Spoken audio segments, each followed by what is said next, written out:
3 story சொல்லுவேன் அதுக்குள்ளாட்டி, அதனால யார் பேரும் எடுக்கலை. உங்களுக்கு ஆமை முயல் கதை கேள்விப்பட்டிருப்பீங்க. ஆமை முயல், அதை நம்ம முயலாமைன்னு கூட ஒரு ஸ்டோரி சொல்லுவாங்க இல்லையா? இது ஸ்டோரி பின்னாடி நமக்கு நிறைய இருக்குது, நமக்கு அதெல்லாம் தெரியாது.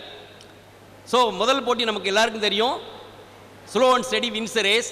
ஸோ ஆமை ஜெயிக்குது, முயல் தோக்குது இல்லையா?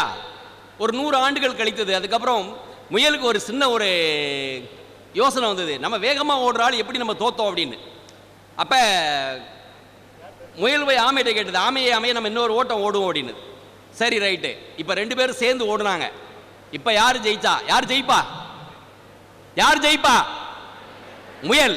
This is called fast and steady wins race. This is called fast and steady wins race. இன்னொரு 100 ஆண்டுகள் கழிச்சது. அப்புறம் ஆமைக்கு ஒரு சிந்தனை வந்தது, என்னடா இது, ஒரு டே நம்ம ஜெயிக்கிறோம், ஒரு டே அவன் ஜெயிக்கிறான், இப்போ இங்கே என்ன நடக்குது அப்படின்னு.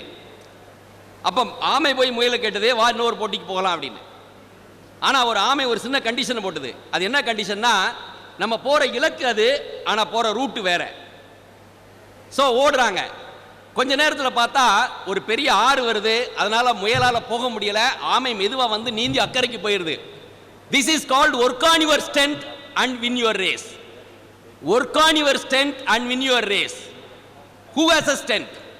அங்கே ஸ்ட்ரென்த் யாருக்கு இருந்துச்சு? தரையில் வேகமாக போகக்கூடிய ஒரு வேகம் யார்கிட்ட இருந்து? முயல்கிட்ட இருந்தது. ஆமைகிட்ட தண்ணியில் வேகமாக போகக்கூடிய வேகம் இருந்தது. அப்போ இங்கே தான் பெரிய ஒரு சூட்சுமமே இருக்கு. கடவுள் எல்லோருக்கும் ஒரு திறமையை படைத்திருக்கிறான். அதேபோல் இங்கு இருக்கும் குழந்தைகள் அவ்வளவு பேருக்கும் ஒரு கண்டிப்பாக ஒரு திறமை இருக்கிறது. அந்த திறமை எது என்று நாம் கண்டுபிடிக்க வேண்டும். அப்பொழுது நீங்கள் ஜெயித்து விடுவீர்கள். இதுதான் முதலில். இரண்டாவதாக, இதற்கு அப்புறம் இன்னொரு ஸ்டோரி இருக்கு.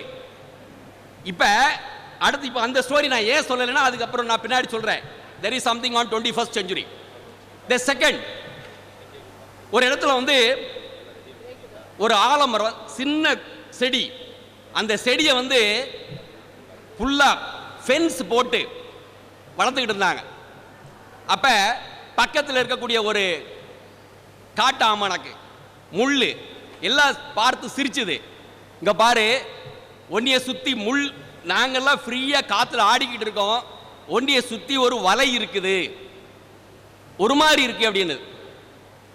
அப்ப ஒரு குறிப்பிட்ட டேஸ்க்கு அப்புறம் பார்த்தா, திடீர்னு பார்த்தா சுத்தி உள்ள எல்லா அந்த காட்டாமணக்கும் அந்த முள் செடிகளும் அகற்கப்பட்டு இந்த ஆலமரம் மட்டும் நின்னுது. அப்ப பார்த்து ஒரு தம்பி கேட்டான் அப்பாட்ட, அப்பா இது எப்படி இந்த ஆலமரம் இதை மட்டும் ஒரு ஃபென்ஸ் போட்டிருக்கீங்க, மற்ற இடமெல்லாம் கிளீனா இருக்கு அப்படின்னு. அப்பதான் சொன்னாரு, இது ஒரு பெரிய ஆலமரமா வளரும், அன்னைக்கு நிறைய பேருக்கு நிழல் கொடுக்கும், பலகாலம் வாழும் அப்படின்னார். வாழ்க்கையில் பலகாலம் வாழ்ந்து பலருக்கு நன்மை அளிக்க வேண்டும் என்றால் கண்டிப்பாக உங்களுக்கு ஒரு வலை வேண்டும். உங்களை சுற்றி கண்டிப்பாக ஒரு வலை வேண்டும். இல்லாவிட்டால் நீங்கள் ஜெயிக்க முடியாது. காட்டாமணக்கு மாதிரியோ முள்ளு மாதிரியோ வெட்டி தூர போட்டுருவாங்க. This is second part. Third part, என்னுடைய லைஃப்ல, என்னுடைய காலேஜில் நண்பர் எக்ஸ்பிளைன் பண்ண மாதிரி, அந்த 70 days ஒர்க்கிங் டேஸில் நம்மளை என்ன வேணாலும் பண்ணலாம்.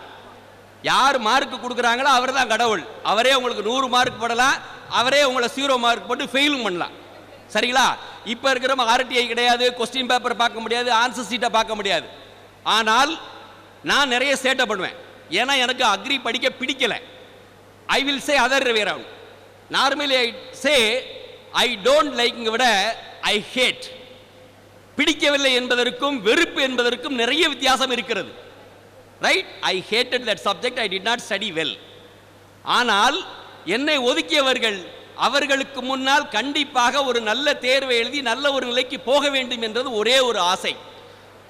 அதுதான் நம்ம எல்லாம் சொல்லுவாங்க. இதை மட்டும் கேட்டுக்கங்க, இன்னா செய்தாரை ஒருத்தல் அவர் நான நன்னயம் செய்து விடல் என்கிறது குறள். ஆனால் பழனிச்சாமியினுடைய புத்தகத்தில் இன்னா செய்தாரை ஒருத்தல் அவர் நான நன்றாக வாழ்ந்து விடல். நீ வாழ்றத பார்த்தே செத்து போயிடுவான்.